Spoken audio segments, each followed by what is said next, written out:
Hello good morning, welcome to the channel. My name is Tarun Gandhi.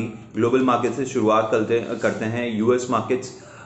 US markets कल positive open हुए, पूरे time positive trade कर रहे थे, but in last half an hour थोड़ी बहुत करेक्शन आई, जहां पे हमने देखा डाउ ऑलमोस्ट फ्लैट क्लोज होते हुए और S&P and Nasdaq close negative, led by again by the technology stocks, जहां पे हमने थोड़ी बहुत वीकनेस देखी।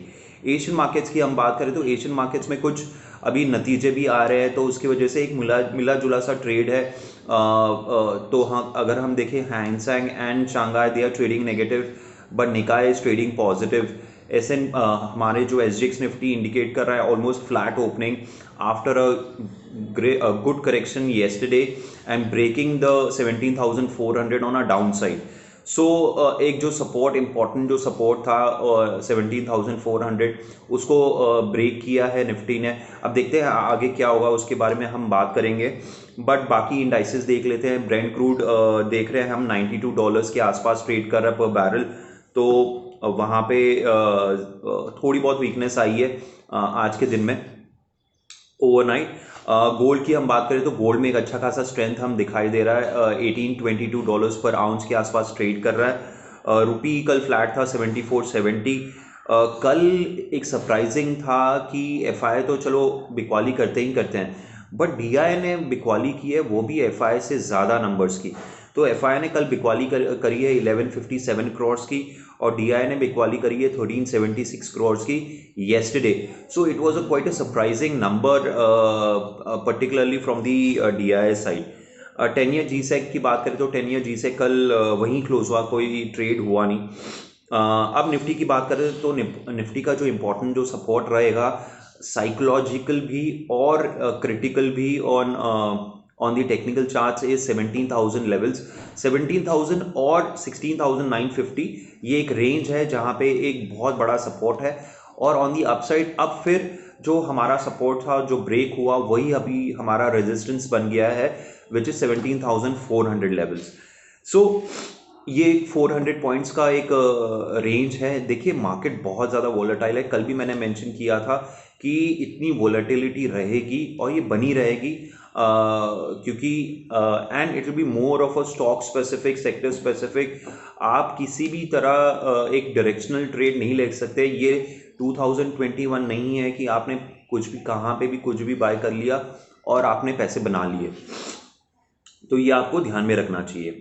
कल एक इम्पॉर्टेंट अनाउंसमेंट आई है, जहाँ अनाउंसमेंट नहीं बट एक रिपोर्ट आई है जहाँ पे वो आरबीआई शायद एनबीएफसीज को क्रेडिट कार्ड इशू करने की परमिशन दे सकती है। तो ये एनबीएफसी के लिए एक इम्पॉर्टेंट न्यूज़ है। आज अडानी विल्मर जिसका आईपीओ आया था लास्ट वीक, वो आज लिस्ट होने वाला है दोनों एक्सचेंजेस में, सो वहाँ पे नज़र रहेगी।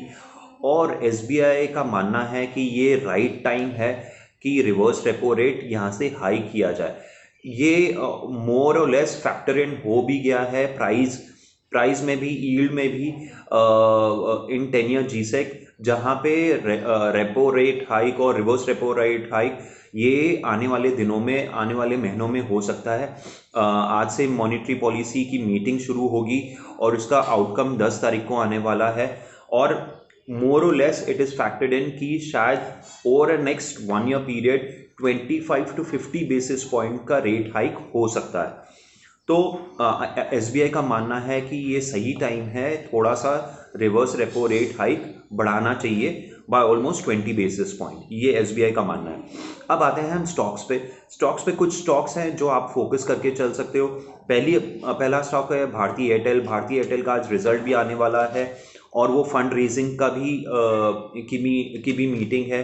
तो 700 के आसपास ये कंसोलिडेट करते हुए एक ब्रॉड रेंज अगर मैं कहूँ तो 710 से लेके ये 720 एक रेंज में ट्रेड कर रहा है। अगर ये इसके ऊपर क्लोज देता है 720 के ऊपर, तो it will be right stock to buy for the 5 to 10% movement. ऐसे भी अगर टेलीकॉम में देखेंगे हम, तो अब धीरे धीरे यहाँ पे एक अच्छा खासा कंसोलिडेशन हो चुके हैं। सिर्फ 3 या 4 प्लेयर्स हैं और उन्होंने प्राइस हाइक धीरे धीरे करना शुरू कर दिया है। तो भारतीय एयरटेल एक कंपनी है जहाँ पे आप नज़र रख सकते हो। रिजल्ट्स मेरे ख्याल से इनके बहुत अच्छे आने वाले हैं, तो यहाँ पे आपको नज़र रखनी चाहिए। बायोकॉन, ये मैंने कल भी मेंशन किया था मैसेज में, और मेरा मानना है कि एक अच्छा खासा टेक्निकली ब्रेकआउट दे रहा है, और शायद आज मेरे ख्याल से एक न्यूज़ भी आई है जहाँ पे कोई उनका ड्रग है वो शायद अप्रूव हो जाएगा, जिसके वजह से एक फंडामेंटल न्यूज़ भी बन जाएगी।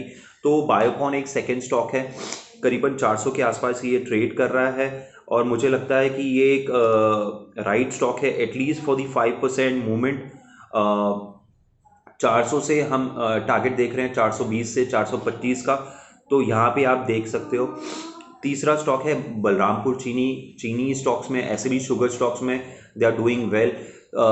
कल इसमें भी एक अच्छा खासा मोमेंटम था, और अगर मैं बात करूं लेवल्स की, एक सेकेंड,